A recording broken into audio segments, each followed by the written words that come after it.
पूरे राज्य में ये घोषणा कर दो, यदि कोई भी मुझे उस सुअर को जीवित या मुर्दा पकड़ कर देगा तो मैं उसे अपना आधा राज्य तथा अपनी राजकुमारी का विवाह भी उसी वीर के साथ करवा दूंगा।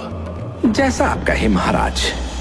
सुनो सुनो सुनो, राजा ने अपनी शर्त बदल दी है। अब यदि कोई इंसान उस सुअर को जीवित या मुर्दा लाकर राजा को देगा तो राजा उसे अपना आधा राज्य दे देंगे तथा अपनी पुत्री का विवाह भी उसी के साथ कर देंगे। सुनो सुनो सुनो।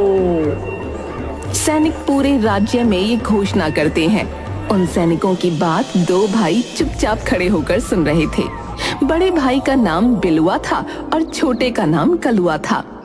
बिलुआ बड़े ही कुटिल स्वभाव का था, जबकि कलुआ को तो मानो गाय भांति भोला था। वो दोनों ही बहुत गरीब थे। अरे कलवा, क्या तुमने भी वही सुना जो मैंने सुना है? हाँ भैया, आपने एकदम ठीक ही सुना है। अरे अब तो मैं ही उस सुअर को मार कर लाऊंगा और राजकुमारी से विवाह कर बन जाऊंगा इस राज्य का राजा। इसीलिए मैं तो चला महाराज के पास। इतना कहकर बिलुआ वहाँ से चला जाता है और कलुआ भी अपने घर की तरफ चला जाता है। महाराज महाराज, मैं लाऊंगा उस दुष्ट सुअर को मारकर। राजकुमारी से तो सिर्फ मैं ही विवाह करूंगा। आप विवाह की तैयारी कीजिए महाराज, मैं जल्दी ही वापस आऊंगा। इतना बोलकर बिलुआ जंगलों की तरफ चला जाता है। उधर उसका छोटा भाई कलुआ अपने बीमार पिता को सारी बात बताता है।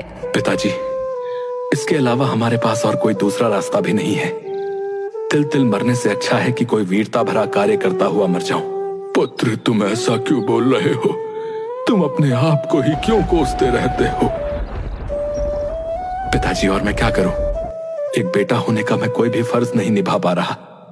यदि मैं आपकी दवाई भी नहीं ला पा रहा तो मैं कैसा बेटा हूं पिताजी?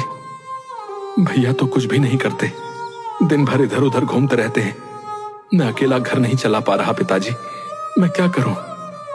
पुत्र, तुम दुखी मत हो, भगवान पर भरोसा रखो, सब ठीक हो जाएगा। पिताजी, यदि सचमुच भगवान सब कुछ ठीक कर देंगे तो मैं भगवान के सहारे ही उस दुष्ट सुअर को पकड़ने के लिए जाऊंगा। यदि ईश्वर ने चाहा तो मैं अवश्य अपने मकसद में कामयाब होऊंगा। हाँ ठीक है बेटा, यदि तुम्हारी यही इच्छा है तो तुम जा सकते हो। जाओ पुत्र, भगवान तुम्हारी सहायता अवश्य करेंगे।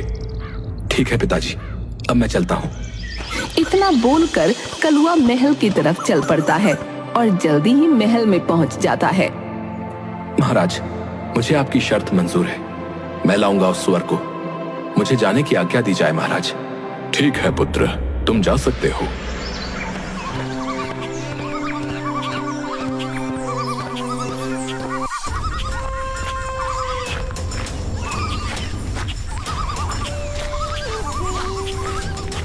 अरे बाप रे बाप, सुबह से घूमते घूमते तो मुझे दोपहर हो चुकी है। अभी तक मुझे वो सुअर नहीं दिखाई दिया। इतना